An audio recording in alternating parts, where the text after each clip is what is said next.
Hello everybody, Nathan the F9 guy here. I'm going to talk to you today about the Truth in Lending and Good Faith Estimate. These documents are associated with a home loan for the purchase of real property. Essentially, we'll start with the Truth in Lending. What the Truth in Lending does is tell you how much it costs for you to borrow the money to purchase your home. What that means is essentially they're going to take your interest rate, they're going to add in all of your fees, and what I mean by that is the cost associated with doing the loan. They're going to re-amortize it over the term of your loan, and let's say it's 30 years, so 360 months, and that's going to give you what we call an APR, an annual percentage rate. So that tells you the actual cost to do business with that bank associated with that loan. So if you're borrowing the interest or the money for the loan at an interest rate of 4% and your APR is 5%, you're probably paying a lot in fees. Generally, when I used to do home loans, I would always recommend people be somewhere between a quarter to a half a point in fees, depending on the structure of your loan. Sometimes if you're buying down the rate, you'll see an upfront add in costs, and what that does is bump up your APR. So the Truth in Lending is a way for you to shop the loan among loan officers and other banks, although I do recommend you form a relationship with someone and generally stick with them. When you're pre-qualifying to buy a home, you should also be pre-qualifying the loan officer as if it's somebody you want to work with and have a long-term relationship with. It's not very much in your interest to shop around with tons of loan officers, have credit pulled, have multiple relationships. It's usually good to do some homework and find out from other people who have done business with the bank who they recommend and form a long-lasting relationship with them. So the good faith estimate is basically a good faith estimate furnished by the bank in terms of how much you're going to pay in terms of fees and the structure of every single item on that loan and how it reflects towards your payment. The rules have changed quite a bit since the economy melted down in 2008. It's actually become a lot better for the customer, more difficult for the bank in terms of disclosing the fees. They have to stay within a certain percentage of the good faith estimate.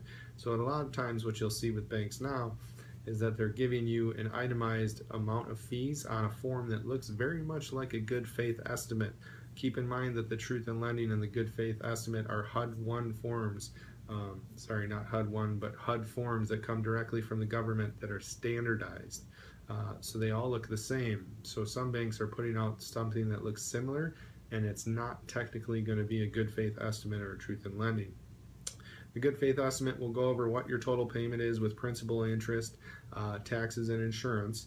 It's also going to itemize out the costs, credit reports, flood hazard, check fees, things like prepaid interest, hazard insurance. So it's going to list out everything so you can itemize out and see what the total cost is, what you need to bring to the table for closing costs, and so that is basically going to be directly influenced by what your bottom line is to close that loan. Now you're going to get one of these from the bank, and you'll have to sign one and send one back.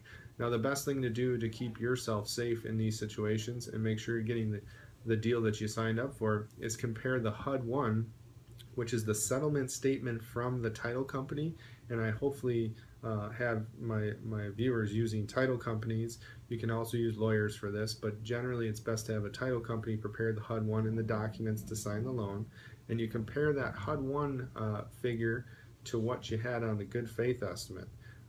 It should be relatively close. If it's not, then you probably have a problem. I also always recommend that you get the HUD-1 one day prior to closing on the documents, which I believe is becoming a rule here sometime this year in 2014. And the idea is that you want to have time to look at the final figures on the loan before you get to the table. Because once you're at their table signing documents, it's very difficult to walk away, stand up, change your mind.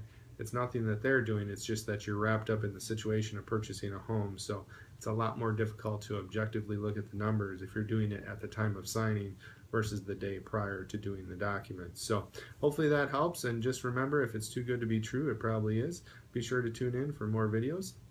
I've kind of decided to branch out and touch on a vast array of financial products, including ideas in finance that can help you be more prepared, more educated, and better protected. Have a great day.